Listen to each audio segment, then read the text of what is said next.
11.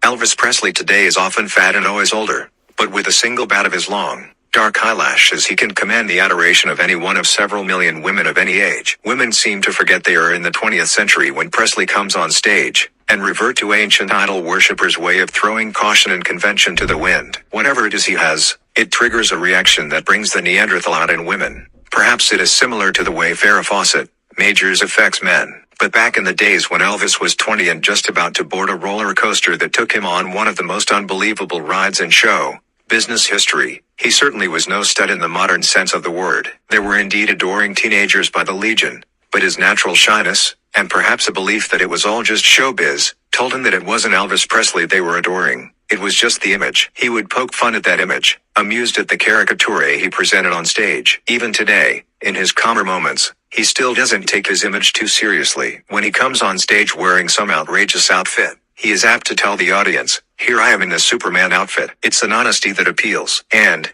early on, he held himself pretty much in check.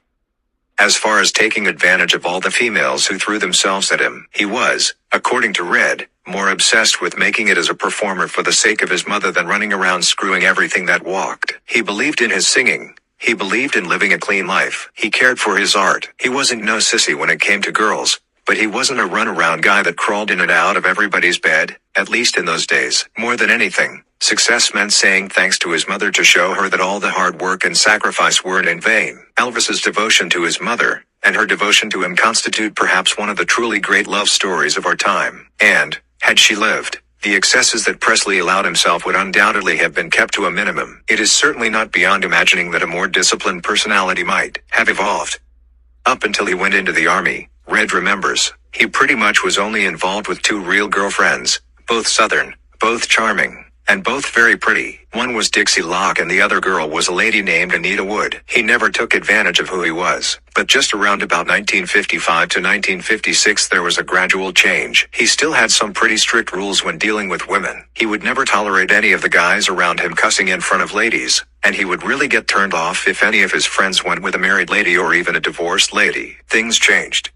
Of course, he was every mother's dream. He would yes ma'am and no ma'am women half to death. He would always stand up when a woman came into a room. It was very natural at first, but then, says Red, as Elvis got older it became part of his patter. He really developed that professional country boy act with women. In the later years it was no longer natural. It became his line. But where Red noticed a gradual change was toward the end of 1955, and Elvis suddenly found that he was one hell of an attractive guy off stage as well as on. And he started to realize that women liked going to bed just as much as men did. One day in Memphis we were just cruising around in the pink Crown Victoria and we just came across 2 gals. I guess we knew them vaguely. They were more pick-ups than anything else. Red and Presley pulled up alongside the girls and offered to take them for a spin. Homecoming queens they were not. And Red figured that he and his boss would get more than just a spin out of them. In another and earlier time, Presley would very likely have told Red, "I just don't think Mama would expect that of me. I was still living with my mother." Red goes on, "In the Hurt Housing Project, Mama, Lois West, was her name was separated from Dad, and we lived together in the housing project apartment. She worked during the day. Well, that day my mama was at work. So Presley and the girls ended up in Red West's apartment. There were a few awkward preliminaries and then came the pairing off time. Red took one of the girls into his room, and Presley disappeared with his girl into the bedroom of Mrs. Lois West. Now,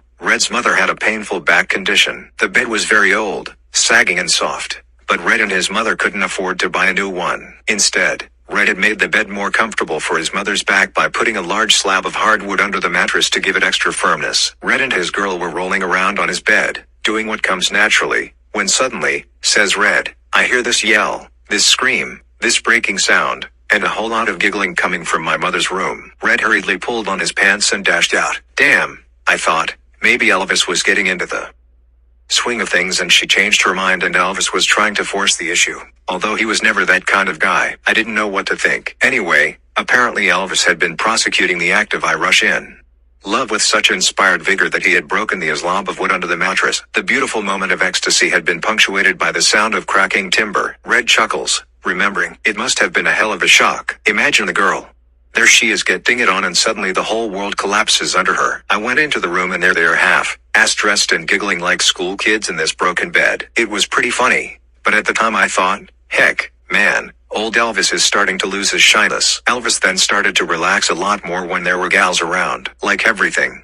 When Elvis does something, he goes all the way. Once he discovered how easy he could get girls, we were routing them through his bedrooms 2 and sometimes 3 a day. That boy sure had a constitution in those early days. It was this newly found appetite of young Presley's that indirectly led to a bristling confrontation between Red and the show business guru of all time, Colonel Tom Parker. It was also Red's first meeting with a man whom he grew to like and respect over the years as one hell of an old man. 99. It was 1956 and Colonel Parker had been managing Elvis for about a month. I think we were in some place like South Carolina, says Red West, and Elvis had a showing the next night in Virginia. When we played those places back to back, there wasn't much time for fooling around. It was a case of do the show, grab a bite to eat, hit the sack and get moving the next day in the car to the next place. The pace could become very tiring. This particular night, Elvis in his newfound ways with gals picked up this very pretty chick. He took her back to the motel room and shacked up with her. On fine. Now the next morning I get up and start beating his door. I was banging and yelling, "Come on, man. We got to hit the road. We got to get to Virginia." We were already late. Well, whatever that gal was doing, Elvis sure liked her act because he wouldn't get out of the sack with her. When he finally emerged, he looked like he had been mixed up with an egg beater. She really gave him a going over. Well, we're really late now. It's winter time and it's sleeting and raining. Colder than hell. We jump in the car. I drive like a madman through snow and everything to Virginia to this auditorium. I don't know how we weren't killed in the drive. It was madness. Anyway, after a hair-raising drive, we arrive there. I guess we're 15 minutes late. Or something like that. Now it's still snowing like hell, but out in front of this auditorium I see this crazy guy in a T-shirt. I get out of the car and I notice he is puffing on this cigar and he has got an expression on his face like he is going to kill me. Now, get it, kill me, not Elvis. Then I notice that, despite the fact he is wearing a T-shirt in this damn snow, he is so worked up he is sweating. Oh, Lord. Without him introducing himself I knew I had met the colonel. He just looks at me as if he was going to rip a yard from my ass. Right away he starts in, "Where in the hell you been? Do you know what time it is? I got these people waiting and you're damn well late. You can't keep people waiting. Who do you think you are, man?" I wanted to dig a hole and dive in. Elvis didn't say a word. He just slipped inside and got dressed. I was scared to go near the colonel all night. It started a trend. When anything went wrong with Elvis, it was always my fault. He would get straight to me. Later on, I learned that him holding me responsible for the star was his way of showing me that he respected me for the responsibility. And man, I got to respect that old boy. With him, it was hard-nosed business all that he worked day and night for Elvis. Together they were like two half-pieces that when they were put together they became a whole. He was a tough businessman. But he lived and breathed his job of promoting his boy, as he used to call him. He made Elvis the fortunes that he got from unbelievable contracts. But as tough as the old boy was, I never knew him once to go back on his word. I have heard all the stories about Colonel Tom. But I know one thing. Once he gave his word and his handshake, he would have rather lost an arm than go back on it. Stories about the cigar-chomping Southern Colonel, Tom Parker, are as countless as stories about Presley himself. But the colonel apparently chooses to ignore them. He lives quietly with his wife in an immaculate house in Palm Springs, which, the West boys swear, is so clean you could eat a 3-course meal off the driveway. Most days he starts work at 6 in the morning, bellowing deals into a telephone. He has a loyal assistant, Tom Diskin. He has no great turnover of staff. Those who work for him have been doing so, in one capacity or another, since he has been in business. The financial arrangement between him and Elvis is not known, although some say that Colonel Tom owns 50% of the property. Perhaps the reason the colonel has apparently not taken time to deny some of the more outrageous of the stories about him is that virtually all his time has been spent promoting Elvis Presley. Or it may be simply the instinct of the true promoter. Don't worry about what they say about you, so long as they are saying it, and spelling your name right. Until Tom Parker was 18, he worked at all sorts of odd jobs for his uncle, who at that time ran the Great Parker Pony Circus, which, despite its grandiose name, was as tawdry as most road shows of the 20s. After that he struck out on his own, specializing in catering for the circuses, but doing all sorts of other jobs, even, occasionally, some palm reading. In 1934, the 24-year-old Parker decided to move to the periphery of the circus business. He became a press agent and promoter of sorts, and found he could make a satisfying living. In those days, some of the bigger and better equipped fairs, road shows and carnivals would tour one of the better known names in the country and western field. Young Parker saw an even better way to make a buck in promoting music men. Put a coupon advertisement in a newspaper, offering a discount to the purchaser who would take the coupon to a certain department store or supermarket. The store would act as the ticket seller for a particular show and would also be attracting new potential customers to their own business. Sometimes, Parker would even be able to talk the store into paying for the original investment of placing the newspaper coupon ad. He was thus one of the first men in the country to promote a show by tying in a completely separate party. The idea today is a cornerstone of promotion. There wasn't much grass growing under Tom Parker's feet even in those days, and that was in the South at the height of the Depression. Tom Parker's first experience at actually handling a single talent came by way of Gene Austin, who swamped the record market with his hit My Blue Heaven. He promoted a series of concerts for Austin in auditoriums and proved to himself that he had forgotten more about old-fashioned promotion than most veteran promoters had ever learned. It gave him confidence and focused his ambition. Music was, as they would say in a later era, where it's at as far as Tom Parker was now concerned. Word of Tom Parker's obsessive work habits and his eye for promotion began to spread. Eddie Arnold, later to become a legend in country music, decided to hire him as an advance agent for one of his tours. Tom Parker saw this as a chance to break into the big time. Before Arnold ever hit a town, there was a plethora of feature articles and stunt pictures lying on the city desk of the local newspaper all ready to go into print. They had been written by a freelance writer by the name of Tom Parker. Handbills, wall posters, newspaper stories, radio interviews, they were all there, waiting for the Arnold entourage to come, see, and conquer. Tom Parker left no area of exploitation untouched. Arnold was so impressed that he finally took him on as his personal manager. It was a move he never regretted. "Tom, why don't you get yourself a hobby?" he once asked Parker. Tom Parker looked at him, dragged heavily on a cigar, and answered, "Eddie, you're my hobby." Through his own talent as much as Eddie Arnold's, Parker was able to bring the great country singer under the wing of RCA Victor. That contact was later to launch Elvis Presley on his skyrocketing career. The Arnold-Parker partnership lasted from 1942 to 1951. Whatever the reason for the split, it is not forthcoming from either Arnold or Colonel Tom.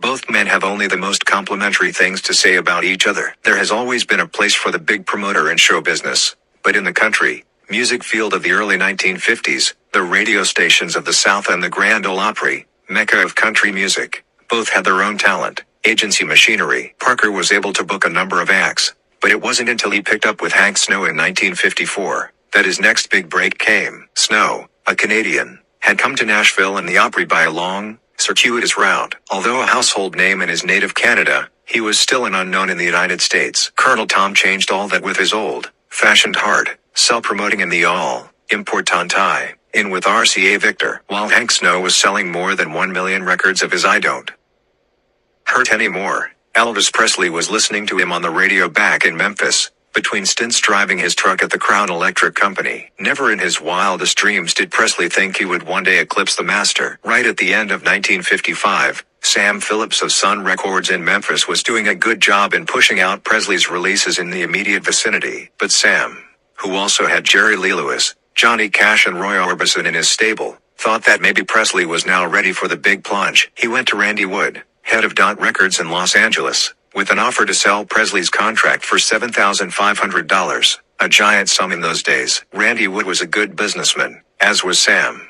But he thought that, while Presley might make a few hot discs, he was only a flash in the pan. Besides, explained Wood, he had a new hot property, a crooner who would last forever. His name was Pat Boone. But even as Randy Wood was saying no to Sam Phillips, Oscar Davis was singing Presley's praises to Colonel Tom. Although the Colonel respected Davis's judgment, he didn't make a move until Steve Sholes started to echo Davis's sentiment. Sholes was an old friend of the Colonel's, says Red West. He had been an A&R man for RCA Victor, that is, an artist and repertoire man. He told the Colonel about this here kid who was tearing them up on the Louisiana Herald. The Louisiana Herald operated on much the same basis as the Grand Ole Opry, except that it was performed and broadcast at Shreveport, Louisiana. Colonel Tom went to Shreveport and listened to Presley. The conversion was immediate, and so was his recognized tie-in of a vital factor about Presley. He was the only male performer selling what so many female performers sold: sex. Since then, of course, all the top rock stars have gotten on the act, but in those days male singers,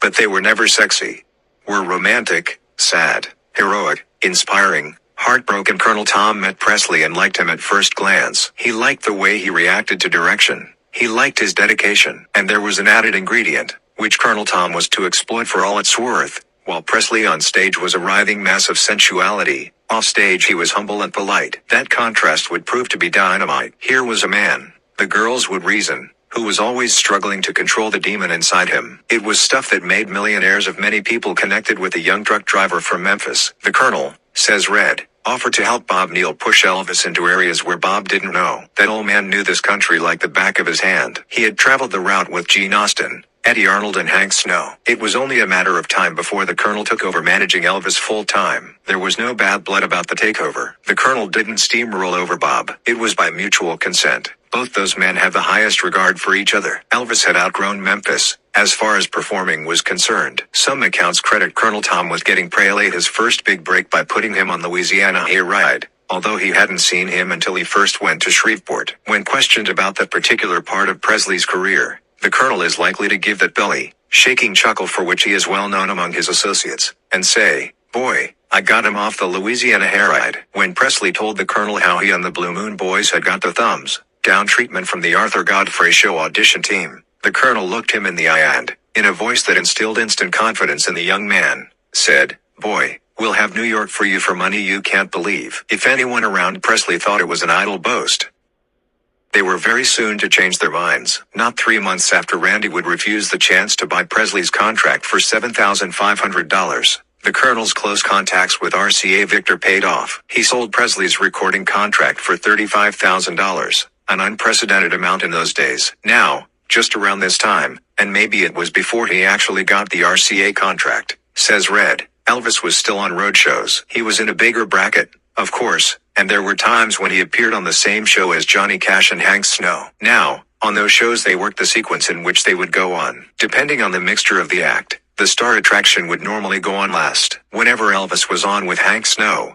Hank always insisted on going on last. It wasn't an ego thing. It was just that he was the star attraction. One night, I think it was in Alabama, there was a big show, a really big one, when all the top country music stars were there, and Elvis was to go before Hank. Well, Elvis just ripped that audience apart. Now Hank followed, and did a great show, but as far as the audience was concerned it was a letdown after Elvis. Hank went to the MC and, like the real gentleman he was, just said, "From now on, you better put me on before the boy." That was an acknowledgement from one of the all-time greats that Elvis was the star. That's how those country boys were. No jealousy, nothing. You wouldn't hear of something like that happening in show business today. The first disc Elvis Presley cut with RCA Victor was a number that sounded as if he were singing in an empty room, a long tunnel, an echo chamber. It sounded strange to uninitiated ears. It was called Heartbreak Hotel, and in record time it was a million seller. RCA then released 4 Presley numbers, all million sellers. He went on to record I Want You, I Need You, I Love You, again a million seller. The record industry was reeling. Where had this kid come from? The teenage market went berserk, and so did their parents. In 1956 Elvis Presley, by that stroke of Parker mastery, was crowned king. Sonny West, who traveled with Colonel Tom and got closer to him than any of the other Memphis Mafia, relates, "That's why all those stories about him and his early days sound like rubbish to me. He was a tough, hard, working guy who had genius and old-fashioned horse sense." 99. In later years there were times when Presley would happily have got rid of Colonel Tom Parker, but, as Sonny observes, without Colonel Tom there would never be an Elvis Presley. They are both part of a whole. When RCA Victor bought Presley's contract for the fabulous $35,000, they generously threw in a $5,000 bonus for the young singer. The first thing he did was go out and spend it all on a pink Cadillac for his mother. It was almost as if he'd had a premonition that she would not be with him much longer.